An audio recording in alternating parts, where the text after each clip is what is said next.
ஆதியே துணை. ஜீவ சகோதர சகோதரிகள் அனைவருக்கும் எனது அன்பான நமஸ்காரம்.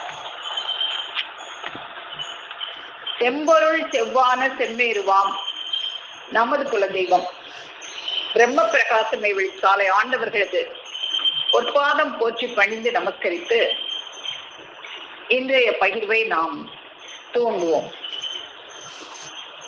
ஆதி மருமகனாகிய நமது தேவகோமானவர்கள் இந்த மண்ணுலகில் வேத வித்து பயிர் ஏற்றுவதற்காக அவதாரம் செய்தார்கள்.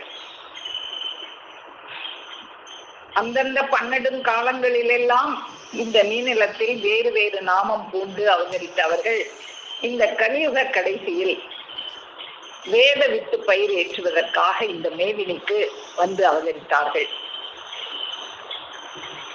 ஆதிமானு மகன் என் தெய்வமே, என் தெய்வமே, அந்தந்த 12 காலமேலாம் நீதி நாமம் வேறு பூண்டு பூண்டு பூண்டு பூண்டு நீலத்தில் வந்த காலம் தோறும்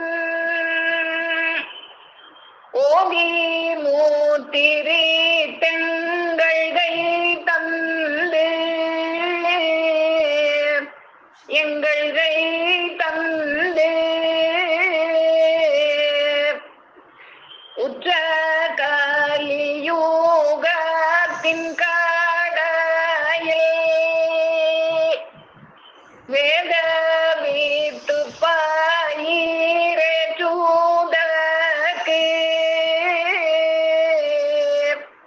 ஏற்றுதற்கு மேதி நீக்கி போரேன் என்று விண்டு. அப்போ இந்த கலிக்கடையில் வேத வித்து பயிர் ஏற்றுவதற்காக மேதினிக்கு போகிறேன் என்று சொல்லிவிட்டு இந்த மேதினியில் வந்து நம்முடைய தெய்வம் அவர்கள் அவதாரம் செய்தார்கள். வேத பயிர் ஏற்றுவதற்காக இந்த வேதத்தை முதலாக பகவான் தங்களுடைய அந்த பெட்டகத்தில் இருந்து எடுத்து அவங்கதான் இந்த வேதத்துக்கு மூல குருவாக இருக்கிறாங்க. அவர்கள் மூலமாகத்தான் இந்த வேதம் எல்லார் கைக்கும் வந்து சேர்ந்தது. அதைத்தான் நம்முடைய தெய்வம் அவர்கள் மானியத்துல ஆதியுடைய பருவத்துல கொடுத்துருப்பாங்க. தனது நாட்டத்துள் புதையலாக கிடந்த அருண்மணி கொலிக்கும் திருமறை ஆகிய வேதத்தை தமது தரிசியர்களின் மூலமாக இறக்கி, அப்போ அவர்களுடைய நாட்டத்துக்குள் அவர்களுக்குள் புதையலாக கிடந்த அந்த வேதத்தை அவங்க தரிசிகள் மூலமாக இந்த மக்களுக்கு, இந்த பூமிக்கு இறக்குகிறார்கள். சொல்லுவாங்க வேத நூல்கள்ல முதலாக இந்த வேதத்தை பகவான் தான் பிரம்மனுக்கு போதிச்சாங்க. அதுக்கப்புறம் பிரம்மன் வந்து அதை ஒவ்வொருத்தருக்கா போதிச்சு அந்த உபதேசம், அந்த வேதம் இந்த மண்ணுலகில எல்லாருக்கிட்டையும் பரவியது அப்படின்னு சொல்லுவாங்க. அப்போ அப்படி எல்லாம் பரப்புறதுக்காக தீர்க்க தரிசியர்களாக வந்து இந்த மண்ணுலகில் அந்தந்த காலங்கள் தோறும் வேறு வேறு நாமம் கொண்டு வந்தாங்க அப்படிங்கிறத நம்முடைய தெய்வம் அவர்கள் நமக்கு தேடுகூடகத்துல எடுத்து கொடுக்குறாங்க. இந்த பெரும் பூமி பரப்பில் இது போலவே முன் சென்ற காலங்களில் எல்லாம் இப்படியே பூமி பாரம் தீர்ப்பதற்காக நமது அவிநெடும் பிரானாகிய குல தெய்வ தேவேஸ்வரவர்கள் முன்னர் கடந்த நெடுங்காலங்களில் எல்லாம் அவர்களே எஸ்கிலாசி என்று நாமம் சூடிக்கொண்டு எத்தேனியார் ராஜ்யத்திலும் அன்றியும் தனியேல் என்னும் நாமம் புனைந்து கொண்டே பாபேலிலே என்னும் தேசத்திலும் யோசுவா என்னும் நாமம் புனைந்து கொண்டு ஏத்தியர் என்னும் சீமையிலும் மூசா நபி மோசே என்னும் பெயர் அணிந்து கொண்டு எகிப்து தேசத்திலும் ஈசா நபி இயேசுநாதர் என்னும் பெயர் தரித்துக் கொண்டு வெத்திலேயம் கலிலேயா எருசலேமிலும் முகம்மது நபி என்னும் பட்டம் அணிந்து கொண்டு மக்கா மதீனா முனவராவிலும் இன்னும் பல இவ்வாறாக அந்தந்த காலங்கள் எல்லாம் அந்தந்த தேசம், நாடு, நகரங்கள் வேறு வேறு, இந்தியாவில மட்டும் இல்ல, இந்த உலகத்துல உள்ள எல்லா தேசங்களிலும் எங்கெல்லாம் வேறு வேறு நாமம் பூண்டு அவங்க அவதரித்தார்கள் அப்படின்றத நமக்கு பெருமானவங்க தேடுகூடத்தில் எடுத்து காட்டுறாங்க. அதே நாயகம் அவர்கள் இந்தியாவில என்னென்ன நாமம் எல்லாம் பூண்டு அவதரித்தார்கள். இதே இந்தியாவிலே தான் நமது திலக நாயக பிரானவர்கள் முன்னெடும் காலங்களில் எல்லாம் அனந்தம் முறைகளாக வந்ததானது. ஒரு காலம் கண்ணபிரான் என்றும், வேறொரு காலம் ஆதிசங்கரர் என்றும், மற்றொரு காலம் செந்தில் முனி பழனி ஆண்டவர் என்றும், பிறகொரு காலம் பராசரர் வேதவியாசர் என்றும், பின்னொரு காலம் கிரேக்க ரிஷி என்றும், அப்பால் ஒரு காலம் ராமதேவர் புத்தர் என்றும், பிறகொரு காலம் ராமானுஜர் என்றும், சென்றொரு காலம் கௌதுல் ஆலம் என்றும், இன்னும் அனந்தானந்தம் நாமங்கள் புனைந்து கொண்டு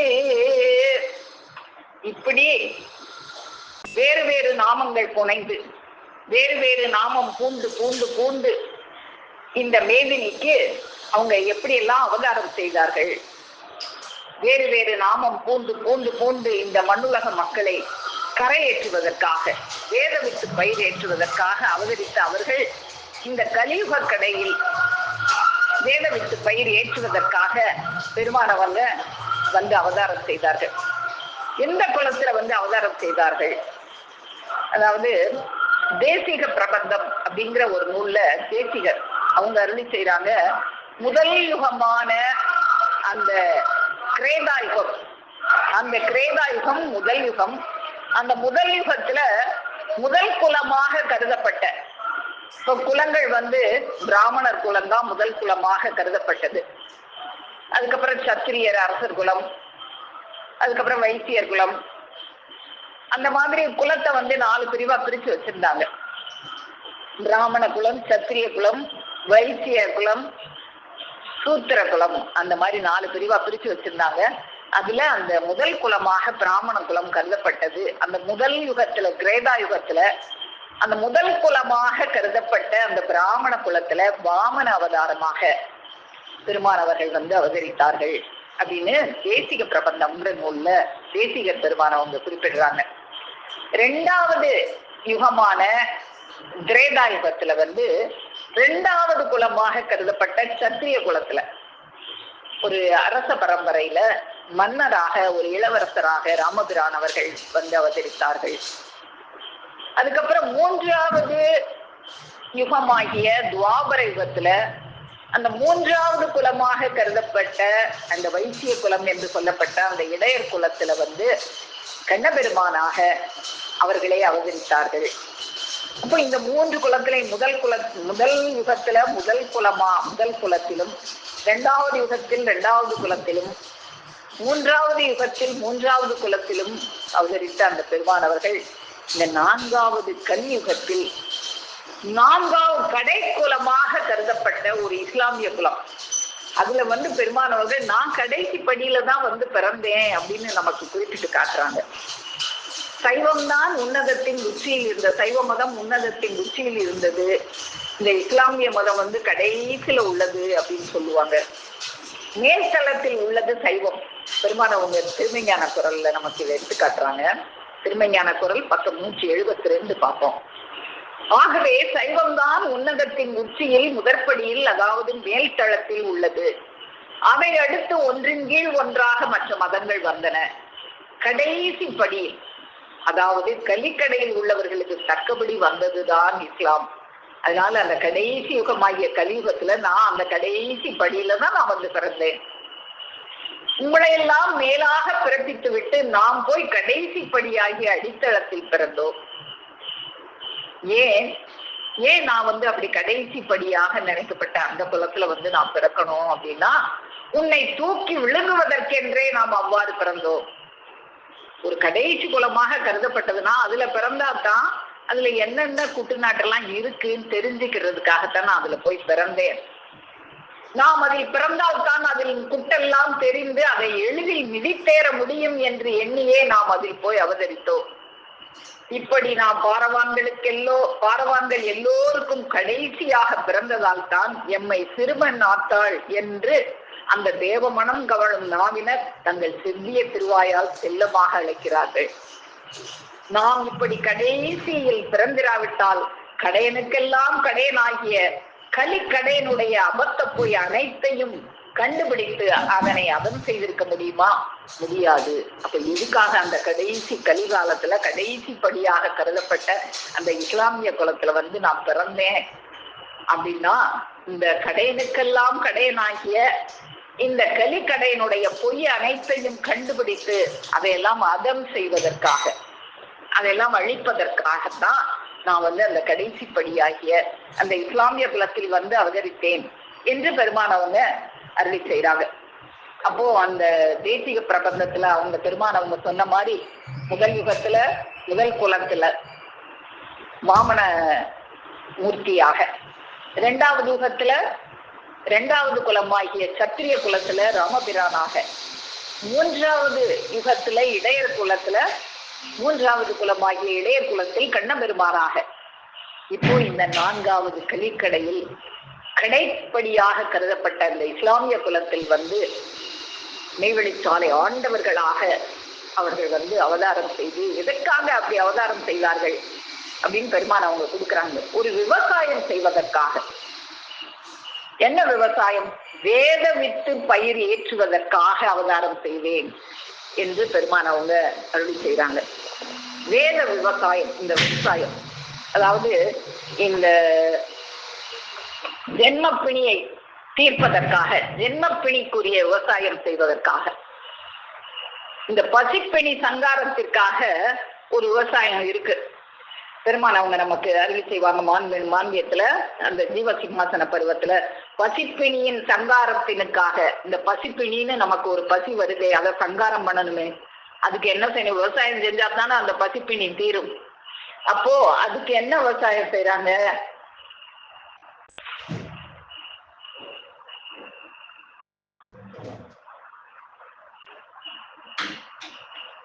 அப்போ அந்த பசிப்பிணியின் சங்காரத்தினுக்காக, பசிப்பிணியை சங்காரம் செய்வதற்காக விவசாயி ஒரு விவசாயம் பண்றாங்க. களஞ்சியத்துல நெல்லை நிறைய நிரப்பணுங்கிறதுக்காக, பசிப்பிணியின் சங்காரத்தினுக்காக களஞ்சியம் பேர் நிரப்ப பெறும் பலன் விளைவினுக்கு வேண்டி, களஞ்சியத்துல நிறைய அந்த தானியங்களை நிரப்புவதற்காக வேண்டி என்னத்தெல்லாம் பயன்படுத்தி அந்த விவசாயம் பண்றாங்க அப்படின்னா, மனிதன், மாடு, மரம் ஆகிய இவ்வசர சர முப்பாட்டு கூட்டு கொழுமுனை கூறின் உளவேறுகோல் ஏறி வருவன போல். மனிதன், மாடு, மரம் இந்த மூணு வேணும் அந்த விவசாயத்துக்கு. இந்த முப்பாட்டு கூட்டு கொழுமுனை கூர் கொண்டு விவசாயி ஒரு விவசாயம் பண்றது போல இந்த மனுக்கோலத்தினை தொடர்ந்திரான் என்ற ஜென்மப்பிணி சங்கார அனுக்கிரகாதிய, இந்த நம்ம பார்த்தோமே ஜென்மம், நம்ம பார்த்திருக்கோம். சஞ்சித வினைன்னு ஒரு மூட்டை வினையை சேர்த்து வச்சிருக்கோம். அதுல இருந்து கொஞ்சம் வினையை எடுத்துட்டு தான் அந்த உலகத்துக்கு வந்தோம். அதுக்கு பேரு பிராரப்த வினை. இப்படியே இந்த ஒவ்வொரு வினையா தீர்க்கிறதுக்கு நம்ம எத்தனை ஜென்மங்கள் எடுக்கணுமோ, இத சங்காரம் பண்ணணுமே. இந்த ஜென்மம் நம்ம சேர்த்து வச்சிருக்கிற அந்த வினைகளை எல்லாம் சங்காரம் பண்ணணுமே. அதுக்காகத்தானே பெருமான் அவங்க வந்தாங்க. சாலைக்கு ஆண்டவர் வந்ததுவே நம்ம ஜென்ம பீனியின் பிறப்பருக்க. அப்போ அந்த ஜென்மப்பிணியின் பிறப்பை அறுப்பதற்காகத்தான சாலைக்கு ஆண்டவர்கள் வந்தார்கள். அப்போ இந்த மனுக்கோலத்தினை தொடர்ந்து நின்ற ஜென்மப்பிணி சங்கார அனுக்கிரகாதிய மெய்வீட்டு களஞ்சியம் நிறைவு தவப்பலன் விளைவேறுதலுக்காக. அப்போ அங்க அந்த விவசாயத்துக்கு மூணு வேணும்னு பார்த்தோமே, மனிதன், மாடு, மரம், அது வேணும். அதுபோல இங்க மூணு வேணும். அது என்னன்னா தங்கள் உடல், பொருள், ஆவி. அவங்களுடைய உடல், நம்மளது ஒண்ணும் இல்லை இந்த விவசாயத்துக்கு. அவர்களுடைய உடல், பொருள், ஆவி என்னும் இந்த முப்பேறு பாட்டு கூட்டுறவின் நாக்கூறு கொழு உளவேறுகோல் ஏறு வருவனவாகிய எழிலோங்கு சம்பூர்ண உயிர்கழிப்பின் வாய்மை துலங்கான் என்ற பன்னலங்கார நன்னலம் தவழும் அழகொளிர் ஒலிப்பிளம்பின் தற்பராபர நிச்சலாதிய சிற்றபா நடன சுவிசேஷகார சுவையினாலே. அப்போ இந்த விவசாயம் செய்வதற்காகத்தான் பெருமானவர்கள் வேத வித்து பயிர் ஏற்றுவதற்காக இந்த மண்ணுலகில் வந்து இந்த கடைசி படியாகிய இஸ்லாமிய குலத்தில் வந்து அவர்கள் அவதாரம் செய்தார்கள். அப்போ இந்த விவசாயத்துக்கு அவங்க எப்படி எல்லாம் செஞ்சாங்க, இதுல வந்து நம்மளுடைய பங்கு எதுவுமே இல்லை, அவங்களுடைய பங்கு மட்டும்தான். அவங்க எப்படியெல்லாம் இந்த விவசாயம்னா வந்து மழை வேணுமே, அந்த மழை அவங்க எப்படி எல்லாம் கொடுத்தாங்க. அவங்க அந்த வான் செல்வ அருள் வருஷிப்பாகிய மெய்வழியின் பாரமாத்திய திருவசன பிரசங்கம், அதுதான் அந்த விவசாயத்துக்கு மழையா இருக்கு. அவர்களுடைய அந்த திருவசன பிரசங்கம் அந்த மலைய கொட்டுன்னு கொட்டினாங்க. அப்பதான் அந்த பயிர் நல்லா விளையுங்கிறதுக்காக. ஏன்னா கலிக்கடையில நிலங்கள் எல்லாம் காஞ்சி வறண்டு போய் கிடக்கு, அதெல்லாம் ஈர நிலமாக்கி அந்த பயிர் செய்வதற்காக அவர்கள் தங்கள் அந்த வான் செல்வ அருள்வர்ஷிப்பாகிய மெய்வழியின் பாரமாத்தீக திருவசன பிரசங்கம் எங்கும் ஓய்வு ஒளிவின்றி சலியாது நின்று சாங்கோப சங்கமாக முழக்கிக் கொண்டு தனியே நின்ற எங்கள் நாயகம் அவர்கள் அப்படி சாங்கோப சங்கமாக அந்த மழையை பொழிவிக்கிறாங்க. ஏன், இந்த உலகமெல்லாம் உயிர்விக்கிற பெரிய பெரும்பார பொறுப்பு அவங்க தலையில ஏற்றி வைக்கப்பட்டு விட்டது. அதுக்காக மழையை பொழிவிக்கிறாங்க. ஒரு பழமொழி சொல்லுவாங்க, குளப்படியில் மழை பொழிந்தால் குருவி குடித்து போம், வீராணத்தில் மழை பொழிந்தால் நாடெல்லாம் விளையும். குளப்படி அப்படின்னா என்ன? குளப்படி இல்ல, குழம்படி. அதான் குழப்படி அப்படின்னா ஒரு மாடு நடந்து வரும்போது அந்த குழம்புன்னு சொல்லுவாங்க அதனுடைய கால் தடத்தை. அந்த குளப்படி இருக்கு பாருங்க, அந்த கால் தடம் பதிஞ்சதுனால குழி எவ்வளவு இருக்கும். அந்த ஒரு குழியில மழை தண்ணி இருந்தா அது குருவி குடிக்கிறதுக்கு மட்டும்தான் பத்தும். குளப்படியில் மழை பொழிந்தால் குருவி குடித்து போம், வீராணத்தில் மழை பொழிந்தால் நாடெல்லாம் விளையும். அப்படி வீராணத்து ஏரியை பத்தி பெருமான் அவங்க மான்மியத்துல சொல்லுவாங்க. ஒரு கடல் போல இருந்தது அவங்க அகில வலம் வரும்போது அந்த பார்க்கும்போது. அப்படி அந்த வீராணத்து ஏரியில மழை பொழிஞ்சா அது நாட்டுக்கெல்லாம் விளைவதற்கு பயன் தரும். அது போல அவங்க நாட்டுக்கெல்லாம் பயன் தர்றது மாதிரி சாங்கோப சங்கமாக எங்கும் பொழித்துக்கிட்டு இருந்தாங்க.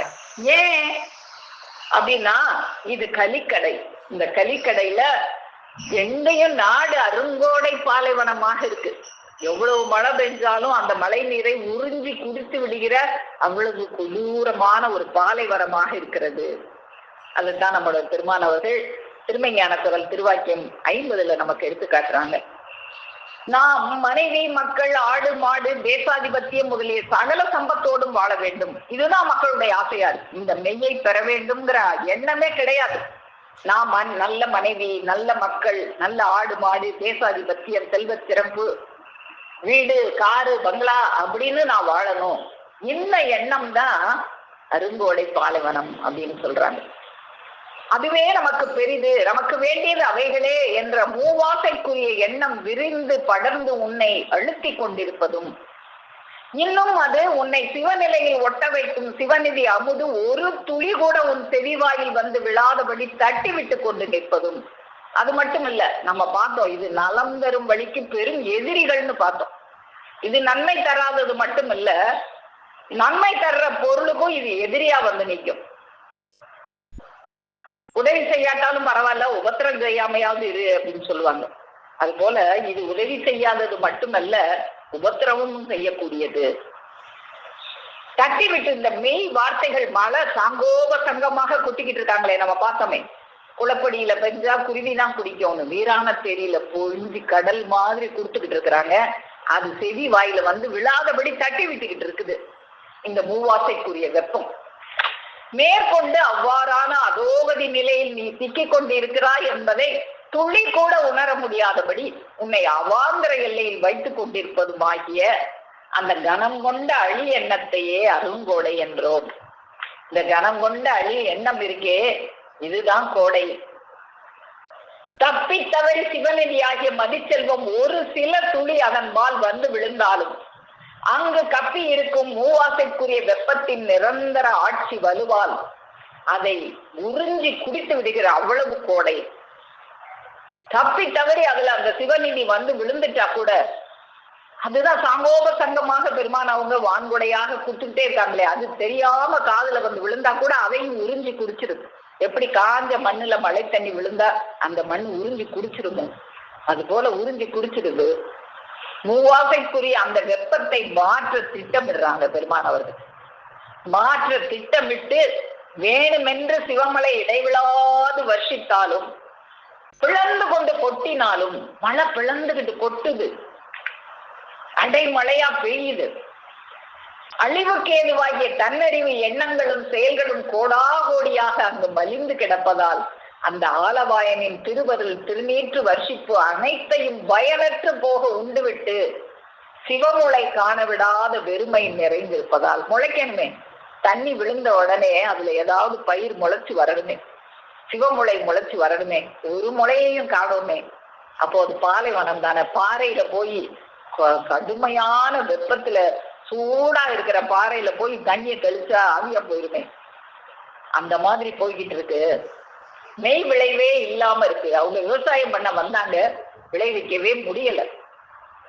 அதத்தான் அருங்கோடை பாலைவனம் கானகத்தில் அகப்பட்டு அப்படின்றாங்க. அப்போ அந்த மாதிரி ஒரு பாலைவனத்தில் தீந்து கரிய பறந்தோடி பரிதவித்து கொண்டிருந்த அடிமையை எப்போ அது நம்மள அந்த சிவ ஏற்றத்தில் சிவநிலையில் நம்மளை ஏற்றி வைக்க போகுதுன்னு எப்ப தெரியும்னா, அடிமைன்னு நம்ம எப்ப புரிஞ்சுக்கிட்டோமோ, நம்ம பார்த்தோமே 2 நாளைக்கு முன்னால கதிங்கிற தலைப்புல, சரணாகதி அப்படின்னு அடைஞ்சிட்டா அதுக்கப்புறமா எல்லா வேலையும் அவங்களே பார்த்துக்குவாங்க. நான் அடிமை உங்களுக்கு அப்படின்னு என்னைக்கு அந்த உணர்வு வருதோ நமக்கு, நான் நான் நான் என்கின்ற அந்த அகந்தை கிழங்கை அறுத்து எடுத்து அவங்களுக்கு அடிமை அப்படிங்கிறத என்னைக்கு உணர்வோமோ அப்பதான் இது முளைவிட ஆரம்பிக்கும். வீணே ஏன் இப்படி பரிதவித்து கடைசியில் தீர்ந்து கரிந்து தொலைய பாடுபட்டிருக்கிறாய் என்று எச்சரித்து நீ இருந்த அவல நிலையை நிரூபித்து காட்டி பைய நம்மளுக்கு மெல்ல மெல்ல மெல்ல மெல்ல அந்த மெய்யறிவை ஊட்டுறாங்க. நீ இப்படி வந்து பாலைவனத்துல அகப்பட்டுக்கிட்டு இருக்கோமே தெரியாம அகப்பட்டுக்கிட்டு இருக்க அப்படின்லாம் நம்மளுக்கு எடுத்து காட்டி மெய்யறிவு ஊட்டி அதுல இருந்து தப்பித்து கொள்ள செய்தோம். இடைவிடாது சிவமலை பொழிந்தும் எவ்வளவு மழை எவ்வளவுதான் காஞ்ச நிலமா இருந்தாலும் விடாம வானத்தை பொழந்துக்கிட்டு கொட்டுன்னு கொட்டினா ஒரு நேரம் அது ஈரமாகத்தானே செய்யும். அதனால அப்படியெல்லாம் ஈரமாக்குனாங்க பெருமான் அவர்கள். ஒன்று முளைக்காத பாலைவனம் கானகத்தில் அகப்பட்டு பரிதவித்துக் கொண்டிருந்தோம் என்பதை உணரும் சக்தி உனக்கு எப்போ வந்தது? கொஞ்சம் கொஞ்சமா இந்த மழை வந்து அந்த நிலத்தை ஆக்கத்தான் ஆமா நம்ம பாலைவனத்துல தவிச்சுக்கிட்டு இருக்கிறோம் அப்படிங்கிற எண்ணம் உனக்கு வந்தது. அந்த அடிமைங்கிற எண்ணம் வந்தா பிறகுதான் இந்த வார்த்தைகள் எல்லாம் காதுல ஏற ஆரம்பிக்கும். அப்போ இந்த எண்ணம் என்னைக்கு வந்து நம்ம செவியில போகுதோ அப்போ அந்த மழையானது நம்மளை என்னவாக முளைவிக்கும்? நம்ம வெறும் கள்ளி செடியாக இருந்தா கூட அதை ஒரு தேவதருவாக முளைவிக்கக்கூடிய வான்மழையாக இருக்கிறது. பெருமான் அவர்களுடைய அந்த வான் செல்வ அருள் வர்ஷிப்பு அதைத்தான் நமக்கு பெருமான் அவங்க எடுத்து சொல்வாங்க. ஒரு கொடை வள்ளல் ஒரு அரசன் இருந்தா அவனுடைய அந்த நாட்டு மக்களுக்கெல்லாம் அது உதவி செய்யும். ஒரு அரசன் இருக்கிறான், அவன் எல்லோருக்கும் அவரவருக்கு வேண்டியவைகளை கொடுக்கிறான். திருமெஞ்ஞான அருளமுதம் திருவாக்கியம் எண் 386 பார்ப்போம். ஒரு அரசன் இருக்கிறான், அவன் எல்லோருக்கும் அவரவருக்கு வேண்டியவைகளை கொடுக்கிறான். அவனிடம் கை நீட்டி வாங்காதவர்களே இல்லை. அவனை எல்லோரும் கொடை வள்ளல் என்கிறார்கள். அவனுக்கு மேம்பட்ட ஒரு கொடை இந்த உலகத்தில் இருக்கிறதா? அரசன் நல்ல மக்களுக்கு ஒரு நல்ல ஆட்சி செய்யறான், எல்லாருக்கும் கொடை வள்ளலாக விளங்குறான். அப்போ அவனை கொடை வள்ளல்னு எல்லாரும் போற்றுவாங்க. அதுக்கு மேலான ஒரு கொடை இருக்கா அப்படின்னா இருக்கு. அது என்னன்னா வான்மழை. வான்மழை பொழிஞ்சா தானே அரசன் கொடுக்க முடியும். அப்போ அது இறைவனுடைய வர்ஷிப்பு. அது அந்த வர்ஷிப்பு என்ன பலன் கொடுக்குது அப்படின்னா, அது ஒரு சிறிய வித்தை பெரிய மரமாக்கி விடுகிறது. ஒரு சிறிய சின்ன ஒரு முளைய பெரிய மரமாக்கிறோம் இந்த வான் செல்வ அருள்வர்ஷிப்பு. அதனுடைய கொடைக்கு ஈடு இணையே சொல்ல முடியாது. அப்படி ஒரு வான்மழைக்கு ஈடு இணை சொல்ல முடியுமானா முடியாது. ஆனால் அதுக்கும் இணையற்ற இன்னொரு கொடை இருக்கு. இந்த வான் கொடை ஒரு மாமரத்தை மாமரமாகத்தான் வளர்க்கும், ஒரு முள் செடியை முள் செடியாகத்தான் வளர்க்கும். செடியை மாற்ற முடியாது. மாமரத்தை கொய்யா மரமாகவோ பனை மரமாகவோ தென்னை மரமாகவோ அதால மாற்ற முடியாது. அது என்னென்ன மரமோ அந்தந்த மரமாகவே வளர்க்கும். ஆனால் அதற்கு மேல் ஒரு கொடை இருக்கிறது. அதுதான் ஆசானின் கொடை. ஆசானின் அருள்வர்ஷிப்பு நம்ம பார்த்தோமே, இடைவிடாது அந்த பாலைவனத்தை கூட ஈரமாக்குற அளவுக்கு விண்ணை பிளந்து கொண்டு கொட்டுதே, அந்த கொடை என்னவாக்குது? நாம் மாற்றிடுது. அப்படியே கள்ளிச்செடியை தேவதாரு மரமாக ஆக்குகிறது. நம்மளாம் கள்ளிச்செடியாகத்தான் இருந்தோம். ஒரு நரனை மனுவாக்கி அப்புறமும் இடைவிடாது அந்த மழை பிளந்து கொண்டு கொட்டி அந்த மனுவை தேவனாக்குகிறது. இந்த கொடையை கண்டு அந்த வான் கொடை நாணுகிறது. அப்போ இந்த ஆசானின் அருள்வர்ஷிப்பு கொடை இருக்கே, இந்த கொடையை பார்த்து அந்த வான் கொடை இருக்குதே மழை, அதுவே நாணம் கொள்கிறது. நாம ஒரு செடியா, அது என்ன செடியோ அந்த செடியா தானே வளர்க்குறோம். இவங்க பெய்கிற அந்த மழை நரனை மனுவாக்குது, மனுவை தேவனாக்குது, தேவனை தெய்வமாக்குது அப்படின்னு அந்த வான் கொடையை நாணம் கொள்கிறது. அந்த ஆசான் என்ற கொடையானது கள்ளிச்செடியை தேவதாரு மரமாக வளர்க்கிறது. அப்போ இப்படியெல்லாம் தேவதாரு மரமாக வளர்த்து அந்த விவசாயத்தை நாம பார்த்தோமே, முதல்ல ஆதி மருமகன் என் தெய்வமே.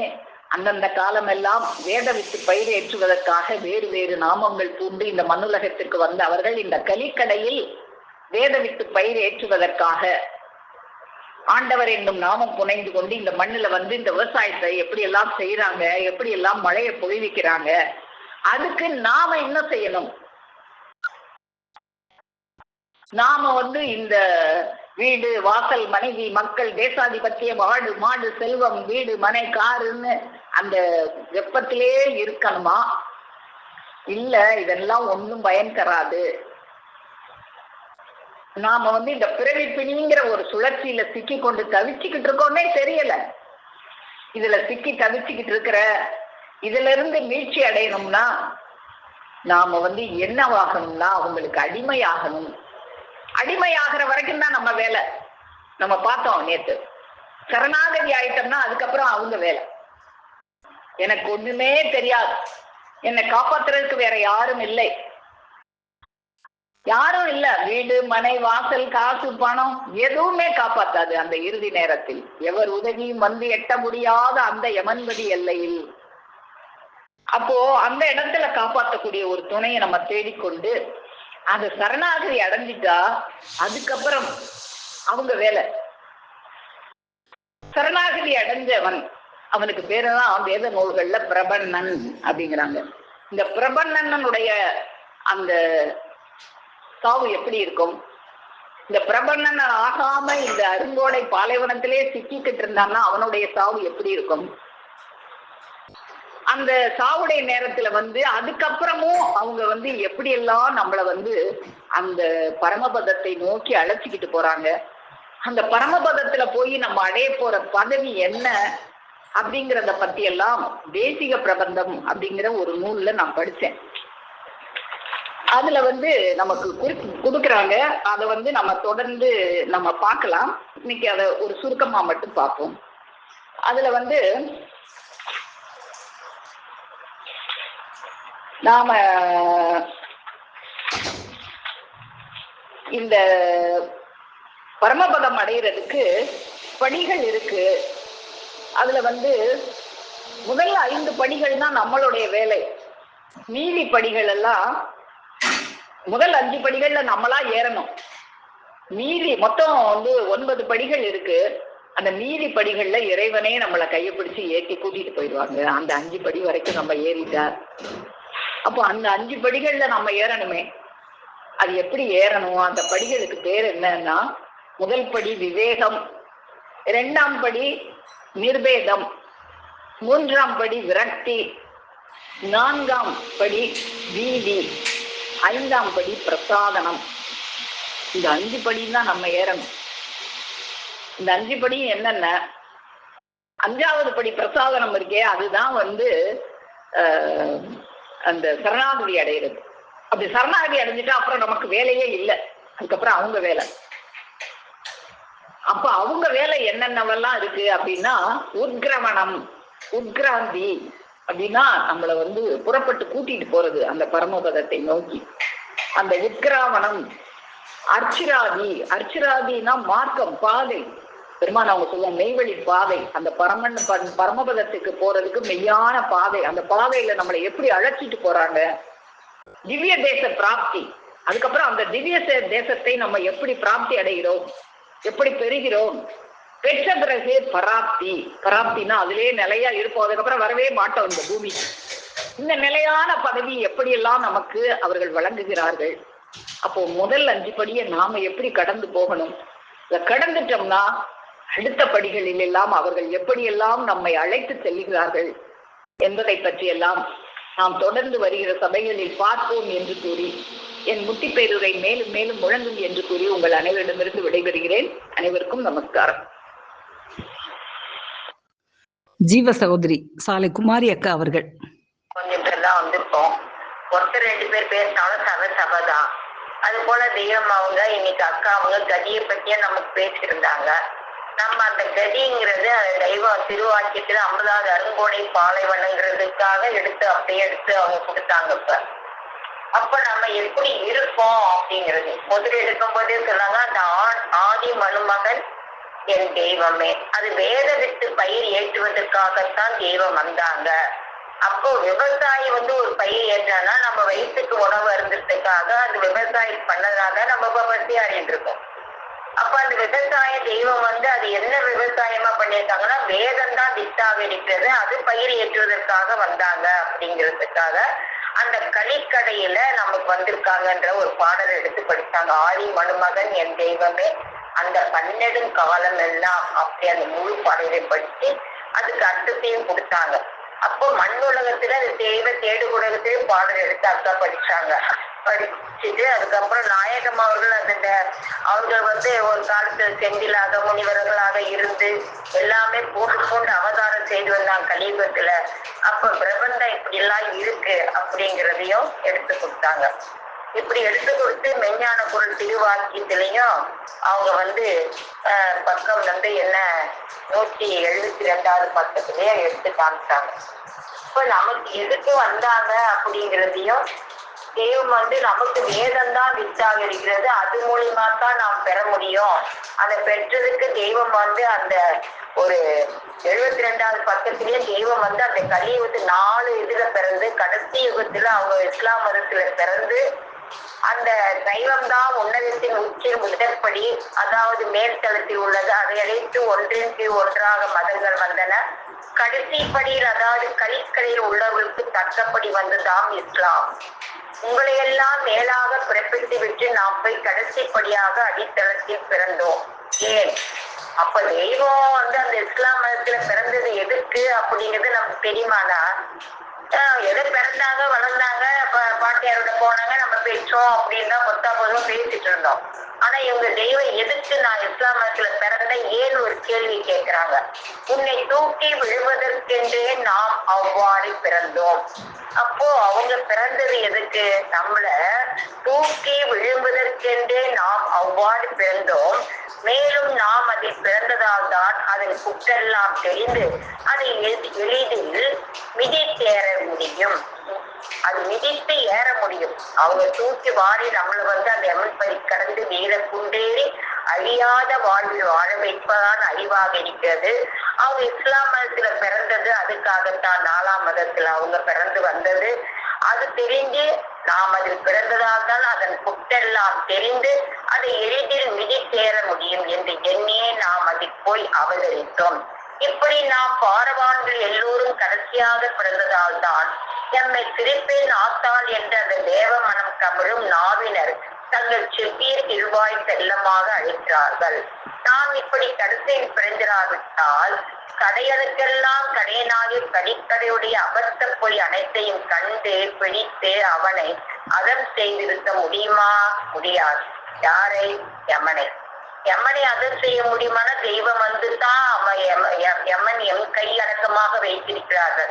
அந்த கை பிரகாரம் நம்ம தெய்வம் அவங்க பின்னாடி போயிட்டு நம்ம தொடர்ந்து கொண்டு அனைத்தும் வான வேதாந்த சஞ்சீவியாக இருந்து அவங்க அந்த நம்மள கூட அக்கா சொன்னாங்க, தெய்வம் எதுக்கு நரரை மக்களாக்கி மக்களை தேவர்களாக்க வேண்டும், தங்கு தடையிட்டு முழுத்திருத்து மெய்க்கல்வி மூலியமாகத்தான் நம்ம பெற்று அந்த வேத வித்து பயிர் ஏற்றுவதற்காக அவங்க வந்தாங்க அப்படிங்கிறதையும் நம்ம எப்படி இருக்கோம், அருங்கோடையில இருக்கோம். அப்போ நமக்கு இதுதான் எவ்வளவுதான் எடுத்து எடுத்து எடுத்து எடுத்து எடுத்து அது சிவமணி எடுத்து கொடுக்குறாங்க, அது அருள் வர்ஷிப்பு கொடுக்குறாங்க. நம்ம என்ன செய்யறோம், அது தட்டி வெட்டி இந்த உலக பராக்கிலே இருந்து அந்த உலகத்திலே இருந்து அதையே நம்ம பெரிதல் வாழ்ந்து கடைசியில் அவளுக்குள் நுழையிறோம். அதுக்காக தெய்வம் அவங்க இந்த சங்காரம் பண்ணி நமக்கு அது தப்பி வைக்கிறதுக்காக அந்த அடிமை ஆகணும். அடிமைக்காய் இறங்கி வந்த மறைமணி ஞான வாழ்வுல அடிமையாகணும். அப்போ மறைவு தானே போய் ஞான வாழ்வாக இருக்கிறது. அந்த மறையில போயிட்டு நம்ம அந்த ஞானத்தை பெற்று அதுல அடிமைக்க சரணாகதி அடைந்து அவங்களே கதி. எனக்கு இது உங்களை விட்ட அக்காவை முதல் எடுக்கும்போது சொன்னாங்க, 2 கையை தூக்கிடுங்க ஓங்கவே அப்படின்னு சொல்லி அவங்களுக்கு தவிர வேறு யாருமே நமக்கு நாதி இல்லை. அந்த நம்ம கை கால அதுங்களே உதவாங்க, யாரும் உதவ மாட்டாங்க. அண்ணன் தம்பியா சொந்த பந்த உறவும் அந்த நினையாகுற நேரத்துல தெய்வம் அவங்க 19 நான் நிற்பேன். அவங்கதான் நம்ம சரணாகதி அடைய முடியும். அவங்க அந்த அருங்கோடையை நம்ம இருக்கோம். அவங்க சிவமணி எடுத்து கொடுத்துக்கிட்டே இருந்தாலும் நம்ம தட்டி விட்டு நம்ம போகாம தெய்வத்திற்கு அடிமையாகி அந்த நமக்கு அந்த கடைசியில நம்ம அந்த உணர்வு சக்தி வரணும். அப்போ உணர்ந்த பிறகுதான் அப்ப உணர்வு சக்தி வந்தது எப்போ அந்த பரமபத வாழ்வு அடையறதுக்கு 9 படிகளுக்கு சொன்னாங்க அக்கா அவங்க. அதுல 5 படியில நம்ம ஏறணும், ஏறி 4 படியில அவங்க நம்மளை கூட்டிட்டு போயிடுவாங்க. அப்போ நம்ம ஏறதுக்கு என்ன வேணும்ன்றதுன்னா அவங்களே சதா என் எண்ணம் உன் உள்ளத்தில் வைத்திருக்கும் போது உன் எண்ணம் எல்லாம் வண்ணமாக மாறிவிடும் அப்படிங்கிறதையும் தெய்வ திருவாக்கியின் மூலமாக அக்கா இன்னைக்கு அவங்க எடுத்து அந்த கதி இந்த தலைப்புல பேசி இன்னைக்கு அந்த வேத வித்து பயிர் ஏற்றுவதற்கு தான் அவங்க வந்தாங்க. வேதம்தான் பயிராக இருக்கு. அது சிவமணியை நாம் எடுத்து எடுத்து எடுத்து எடுத்து எடுத்து அருந்த அந்த அருவர்ஷிப்பை நாம் வருகை கொண்டே வருகிறோம் என்று கூறி அக்கா இன்னைக்கு சபையின் மூலமாக நான் தெரிஞ்சு கொண்டேன் அக்கா. நமஸ்காரம் அக்கா. ஜீவ சகோதரி சாலை மேகலா அக்கா அவர்கள். ஆதியே துணை. முற்ற கலியுகத்தின் கடைசியில் வேதப்பயிர் ஏற்றுவதற்கு மேதினிக்கு போரேன் என்று விண்டு எழுந்தருளிய செம்பொருள் செவ்வான செம்மேருவாகிய ஆதி மன்மகன் கல்கியும் அகதி என்னும் மூக்கு வெளியே மூச்சோடாத தவ வல்லமுடைய ஊன் உறக்கமற்ற நமது குல தெய்வம் பிரம்ம பிரகாசமை வெளிச்சாலை ஆண்டவர்களின் திருவடியை போற்றி நமஸ்கரித்து சபைக்கு நமஸ்காரத்தை சொல்லி இன்னைக்கு அக்கா நமக்கு அந்த திருமானவங்க வேத பயிர் இந்த கலியுகத்துல வேத பயிர் ஏற்றி நம்ம இதெல்லாம் பிறப்பிக்க நம்மளெல்லாம் அந்த பராபரத்தில் ஏற்றி வைத்திருக்க அந்த ஆதி மகனாகி அவங்களே நம்ம தெய்வமே திரு அவதாரம் தாங்கி நம்மளுக்கு இந்த வேதிக்கு நம்மளுக்கு நம்ம இந்த சாபலித்தை அடையணும் அப்படிங்கிறதுக்காக அவங்களே திரு அவதாரம் தாங்கி அந்த வேத பயிரேற்றி நம்மளெல்லாம் அந்த மெய்ஞான பயிரேற்றி நம்மளுக்கெல்லாம் அந்த மெய்ஞான பயிரை ஏற்றிவிட்டு அந்த பரவத்துக்கு அழைத்து செல்லக்கூடிய அந்த நல்வழியை எப்படிதான் நம்மளுக்கு அருள் இருக்காங்க, அவங்க எப்படிலாம் நம்மளுக்காக அவங்க தெய்வம் நம்மளுக்குலாம் அந்த அருள் வர்ஷிப்பை கொடுத்துருக்காங்க அப்படிங்கிறத ரொம்ப அழகா எடுத்து சொன்னீங்கம்மா.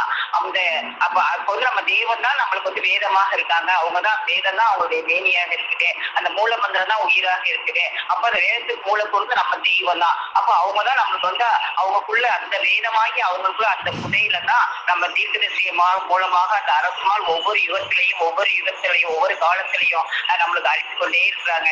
அப்புறம் அவங்களே அவதாரம் தாக்கி வேறு நாமத்தை போட்டு நம்மளுடைய இந்திய நாட்டிற்கு ஒவ்வொரு நாமங்களாக கண்ணபிரானாக ஆதிசங்கராக பழனி ஆண்டவராக கிரேக்க ரிஷியாக அதாவது ராமானுஜராக இப்படி பல நாமங்கள்ல நம்மளுக்குலாம் அந்த வேதத்தை நம்மளுக்குலாம் இறக்கியார்கள். நம்மளாம் அந்த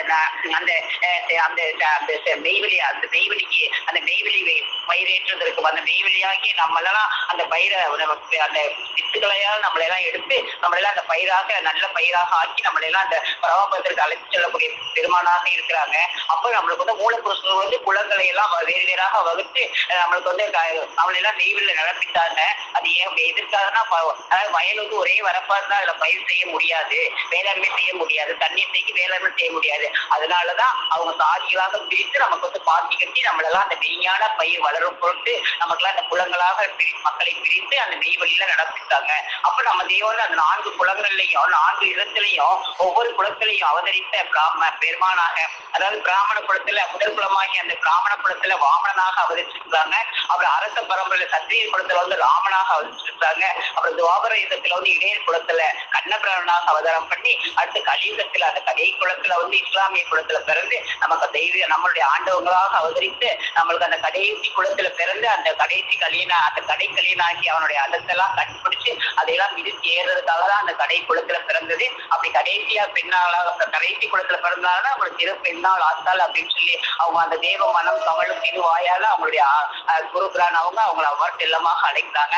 அப்போ அந்த மாதிரி அந்த குலத்துல பிறந்ததும் கடைசி குலமாக்கி அந்த இஸ்லாமிய குலத்துல பிறந்ததும் நம்மளெல்லாம் கடை தேறி விட்டு நம்மளெல்லாம் நேர்மை அடைய வைக்கிறதுக்காகத்தான். அந்த சொல்லன்னா அவருடைய சோதி பெண்ணாளாகிய மாற்றக்காரியாகி நம்முடைய ஆண்டவங்க அந்த கடைசி குலத்துல அவதரித்து நம்மளெல்லாம் அந்த மேன்மையாக பிறப்பிக்க வேண்டிய அந்த குலத்துல அவதரிச்சாங்க அப்படின்னு அக்கா சொன்னாங்க. அப்ப நம்மளுக்கு வந்து அந்த விவசாயம் அப்படி நம்மளுடைய பசி பிணியை சங்காரம் செய்யக்கூடிய விவசாயம் பண்றதுக்கு மனிதன் மாடு மரம் இவற்றை செஞ்சுதான் உழவு செய்யறாங்க.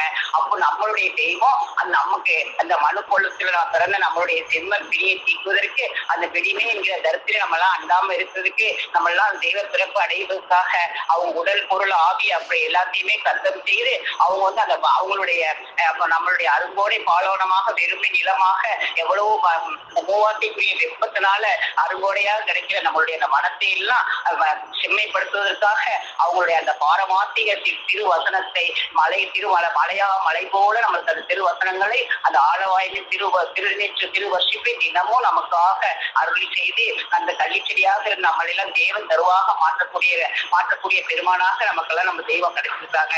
அப்போ அந்த கொடையிலே திருநத்திலே வான்கொடைன்னு சொல்லுவோம். அந்த வான்கொடை கூட அந்தந்த மரங்களை அந்தந்த இடத்துல அந்தந்த மட்டும்தான் மழை பெய்து அதையெல்லாம் செழிப்பாக்குமே தவிர வேறொன்றும் அதனால செய்ய முடியாது. அந்த கொடையெல்லாம் விட மிகவும் மேலான கொடை நம்ம பெருமான் அவங்களுடைய கொடை, அவங்களுடைய அந்த அருள் வர்ஷிப்பு தான். அந்த அருள் வர்ஷிப்பு தான் நம்மளையெல்லாம் அந்த அடிமை அந்த பாலைவனத்தை சிக்கி அடிமைகளாக பறந்தோடி தீந்து போக இருக்கிற நம்மளையெல்லாம் காப்பாற்றி நம்மளையெல்லாம் அந்த நரனாக்கிய மனுவாக்கி அவங்களுடைய அந்த மெய் பொருளால நம்மளையெல்லாம் அவங்க பரிசுத்தமாக்கி நம்மளை மனுவாக்கி தேவனாக ஆக்கக்கூடிய அந்த அருள் செயலை வந்து நம்ம தெய்வம் அவங்கதான் நம்மளுக்கு அருளி கொண்டே இருக்கிறாங்க.